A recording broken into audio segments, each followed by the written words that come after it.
Anak-anak, marilah kita lanjutkan, yaitu kita sampai pada ke yang kedua, masa Orde Lama. Masa Orde Lama itu dari tahun 1959 sampai ke 1966. Masa Orde Lama ini ditandai dengan dikeluarkannya Dekret Presiden 5 Juli 59. Berarti negara kita telah menggunakan kembali Undang-Undang Dasar Negara Republik Indonesia tahun 1945. Tapi dalam pelaksanaan Orde Lama ini, demokrasi yang diterapkan adalah demokrasi terpimpin. Demokrasi terpimpin itu yang pencetusnya adalah Presiden Soekarno.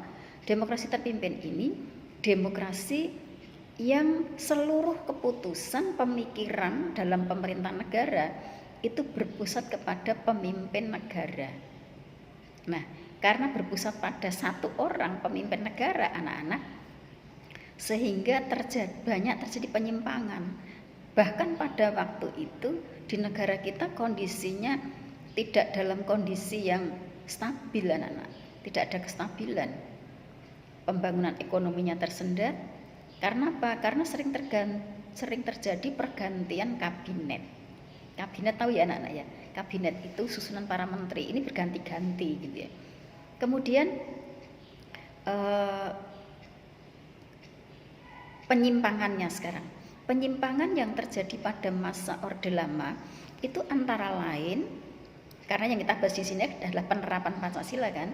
Nah, penyimpangan terhadap penerapan Pancasila maupun Undang-Undang Dasar Negara kita ini antara lain satu, yaitu presiden diangkat seumur hidup. Padahal di dalam Undang-Undang Dasar Negara Republik Indonesia tahun 1945, jabatan presiden itu kan 5 tahun. Setelah 5 tahun dapat dipilih kembali ya, dengan pemilihan umum. Tetapi setelah Undang-Undang Dasar Negara kita direvisi, maka jabatan presiden tetap 5 tahun, sesudahnya dapat dipilih kembali, tapi hanya untuk 1 periode lagi, gitu ya. Jadi kalau dulu dapat dipilih kembali, begitu seterusnya. Tapi di sini presiden itu diangkat seumur hidup. Nah, maka ini merupakan suatu penyimpangan dari pelaksanaan Undang-Undang Dasar Negara kita. Dasar ketetapannya ada pengangkatan seumur hidup itu, yaitu ketetapan MPRS nomor 20 tahun 1963. Sekarang penyimpangan yang kedua.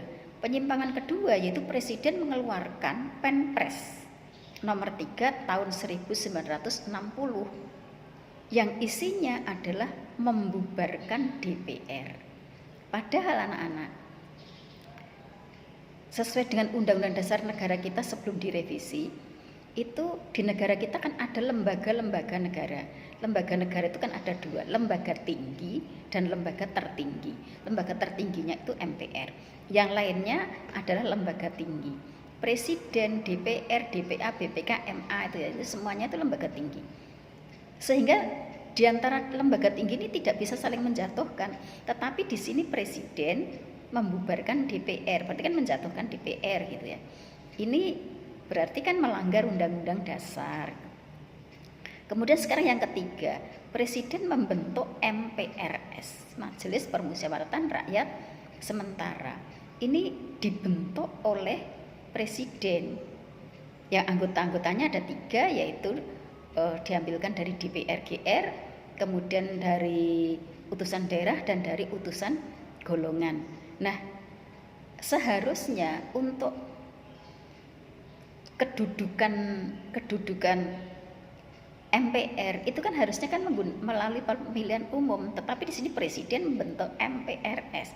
Berarti hal ini juga terjadi penyimpangan terhadap Undang-Undang Dasar. Inilah anak-anak yang akhirnya